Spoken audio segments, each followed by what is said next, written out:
Don't necessarily want to send all your draft picks off for value wide receivers, because while a lot of them actually do have upside, they just appear not to. And in general, you only have so many in your dynasty league. Not in general, just like you literally only have so many in your dynasty. They're a finite resource, which is why they have value. Why are these guys values? Well, essentially it's because Oil finished within certain position ranks last year, and now they're currently being drafted outside of it. Like, people are overestimating their ability to target upside for other players that haven't yet done it or haven't done it for a while. That's essentially what I'm finding per January ADP. But players that finish inside certain position ranks come with a built-in probability. For example, players that finish inside the top 24 in points per game one season finish inside that same position rank about 52% of the time. And that might seem like a great percentage, 50, like barely better than a coin flip. True, but that's not accounting for injury, situation changes, and players who retire or leave the league or are injured before the season even begins. Also, most rookie picks are about a 30% shot, and that's if you've a top first round pick in a good year. So 50%, 52% is actually pretty decent. And when you get into the top 12 category, so players who finish top 12 in points per game, they repeat the next year at the wide receiver position about 42% of the time. Just going to check my math on that. Yeah, 41.7. Okay.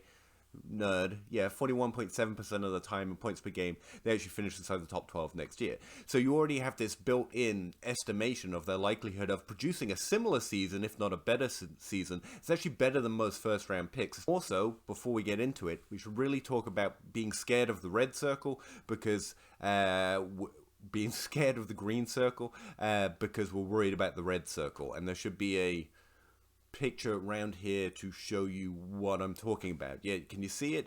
The red circle is the point at which players typically scoring points for us. Either they age out, they disintegrate into lesser roles on different teams, and so on and so forth. And the green circle is where most wide receivers score the majority of their fantasy points throughout their NFL career.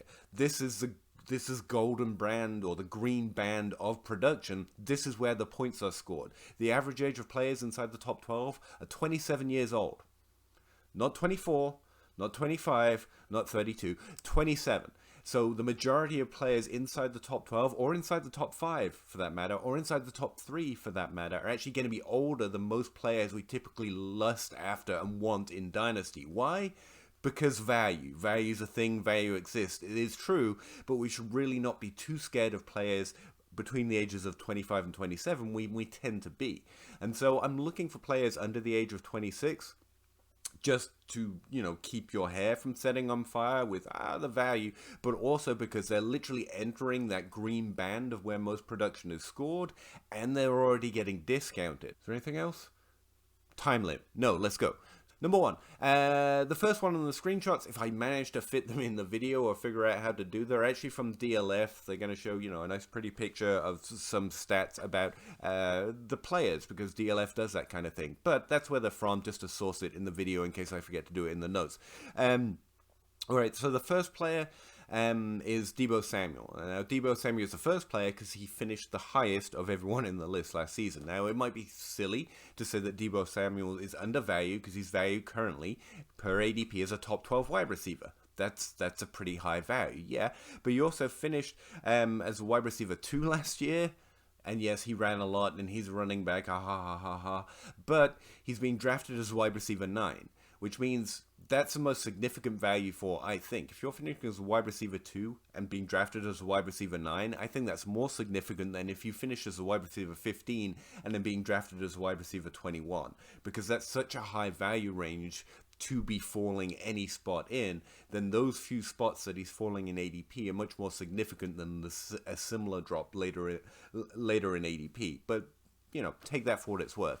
Now, Deebo Samuel does come from a heavy asterisk that I want to put on him, not because he's a running back, but because he did carry significant injury risk, which was one of the reasons people were concerned about him coming into this season, and I was not overly concerned with injury risk because I normally just ignore it. But now everyone has forgotten about it. I just thought I'd mention that Deebo Samuel has gotten hurt in the past, and he could get hurt. And so there is a chance that he doesn't fall into that 42% of players that actually reproduce top 12 seasons because of an injury, as well as just production waning from year to year. So just throwing that out there.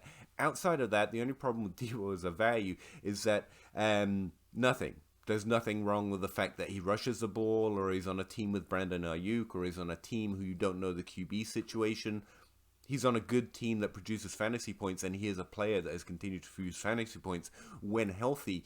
And the fact he plays the wide receiver position different than Calvin Johnson or Tyreek Hill, well, both of those players also play it drastically differently. So the only other things I'll note on Deebo Samuel before I get on to the next player is that Deebo Samuel's 25 years old, just edging into that most productive window for most wide receivers, and also still significant time left on his dynasty life in terms of value overall. The only players being drafted that far below their points per game rank in positional ADP in January are all well over the age of 27, which is where dynasty players typically get a little bit nervous of it. So it's Devontae Adams and Cooper Kupp are both being drafted 3 ADP positional spots below where they finished in points per game last year. Deebo Samuels is the only one on that list under the age of 27. Alright, so the next player I want to talk about is Chris Godwin, Tampa Bay wide receiver, maybe right now. Now, I'm someone who tends to speculate that players stay on the exact same team, because up until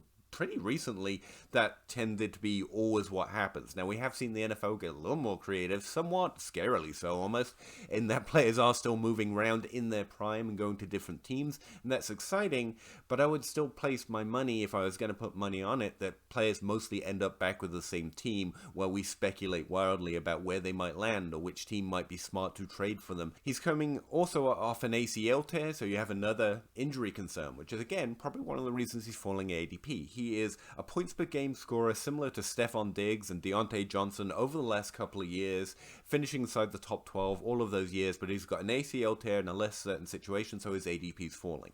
I will say this is a player on the list that I was prepared to be lower than the most.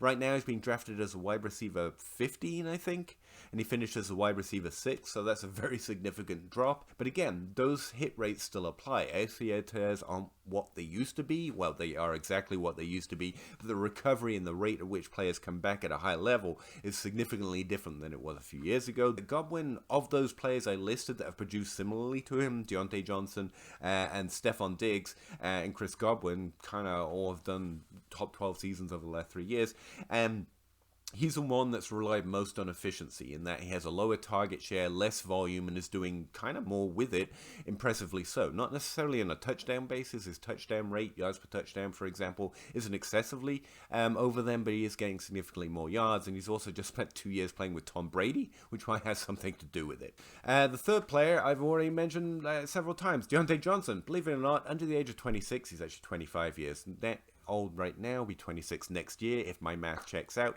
Finished as a wide receiver 9, he's being drafted as a wide receiver 12. Not a significant drop. Diontae Johnson's problem in Dynasty is there's a guy that catches a lot of passes, and people don't like that. Again, people like their wide receivers produced like Calvin Johnson, and they've been disappointed ever since Calvin Johnson left because there's been no other Calvin Johnsons. Have you noticed that? Like, no great wide receiver has ever played like another great wide receiver. That's not a thing. Get that archetype out your head. They're all when you're talking about that level of producer, they're all different types of producers. You ever notice that? Take some time to look at those top 3 lists, and you'll see a lot of players that play the position very differently. Some rush the ball, some are Calvin Johnson, some are Tyreek Hill, some are in fact Cooper Kupp. They all look drastically different, and we have locked in our head that there is some prototypical wide receiver we should all be searching for, and it doesn't actually seem to ever have existed. But regardless, players that catch a lot of passes have a lot of things going for them. One, volume is the most predictable, it's the most sustainable, and also, since we play largely in a PPR world this year, it's the easiest boost to find that tends to get discounted in our actual leagues, because you just caught a lot of balls. Yes, but you also have to get open, you have to attract, and you have to catch, and you have to do things with those balls to keep your quarterback coming back with you. Now, he does have a situation concern in that Ben Roethlisberger is likely, if not already, not going to be his quarterback next year. But, I mean, can it really get worse? And that isn't what an alpha wide receiver is supposed to look like. Again, I encourage you just to take the fantasy points and smile as everyone talks about how he's not an alpha. Like, just do that. Do that. Next guy I want to talk about is, again, a player that doesn't fit the typical archetype. You'll probably hear the name and be like, well, I understand why he doesn't have a higher ADP than his points per game finish. And it's just weird. Stop it. I recently had this conversation on the Dynasty Grind, the weekly YouTube show we're doing with Zach Reed and Dynasty Outhouse, and also it goes to my Twitch, now I think about it. But Hunter Renfro, Dynasty Outhouse just naturally thought Hunter Renfro would have, a significant value since he just finished as a wide receiver, top 12 wide receiver overall, top 17 wide receiver in points per game, I think. And both me and Zach were like, no. I mean, look at him. Picture. Why do you think that no one's going to actually value him? Yeah, it's because he's got black hair. I get it. He's a player that gets a lot of passes and mostly excelled through a certain part of the season when there was just epic amounts of volume coming his way because there was no one else to throw to. And Darren Waller wasn't there. I get it. But here's the thing. He still carries with him that 52% of players finish inside the top 24. He's got a really high likelihood of finishing inside the top 36. And the thing about Hunter Renfro is he's going to cost a third-round pick. Right now, according to DLF Trade Calculator, if you plug in Hunter Renfro and look at his points calculation compared to a rookie point values, yeah, that's what I want to say. They apply point values to all the different rookie picks when you pull on the drop-down menu. He's valued at like the 207. And that's right now, fresh off the season. I think that's going to fall. Hunter Renfro's of the world always fall. And since Hunter Renfro doesn't carry draft capital, broke out and is like his bazillionth year in the NFL, everyone thinks it's going to go away. So you can pretty much get him as a throw-in in trades or trade a late second or an early third or that level of value for him. That's just free, man. The last guy on the list I want to talk about is a guy I really have to have on this list anymore because he was on this last year and throughout the offseason when I didn't make YouTube videos about it. And, like, what do you all want? Like, Marquise Brown, 24 years old, the youngest man on this list. By the way, he finishes as a wide receiver 22 overall in points per game. So he's got like 52% chance of hitting back just based on his actual positional points per game rank. He finished higher than that in the overall scoring. He's been drafted as a wide receiver. He's been drafted outside the top 24 wide receivers in January ADP. What do you all want? Like a good team? Got it. Good quarterback? Got it. The team passed for like a bajillion more times than anyone expected. Even me, and I was trying to talk myself into them passing maybe 4 or 5 times more a game, and Marquise Brown could do it. And they just obliterated that hopeful threshold and just went all out passing. And you still don't want him because Rashad Bateman.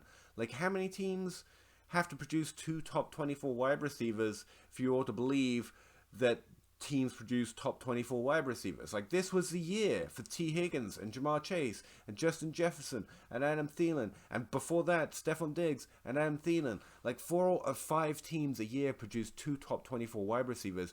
What, do you think it's going to be the Jets? No, it's going to be a team like Baltimore, and Marquise Brown is there and already inside the top 24, very likely to repeat inside that threshold.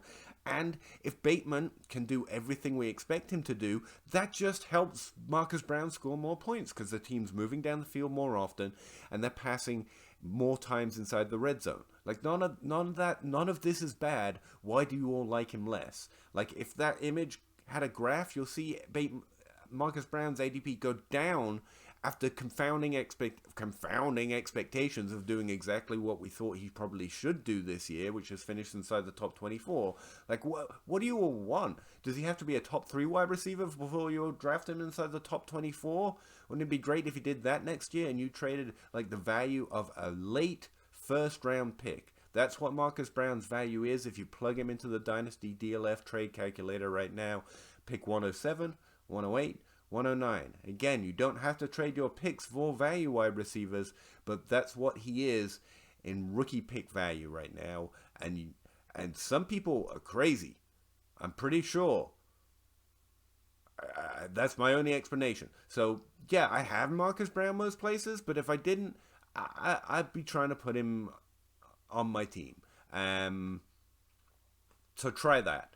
Again, you don't have to trade your rookie values, but while exploring other trades or looking for other players to add to a team, I would very much consider Marquise Brown for a late first round value in a trade right now. And yeah, that's the list. Hey, if you consider liking the video and subscribing to the channel, maybe visiting Patreon sometime, if you like what you see. That sounds weird.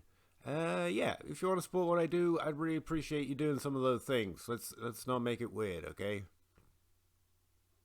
Thanks. Do you have the time to listen to me grind? Take down the film watchers and nerds all in.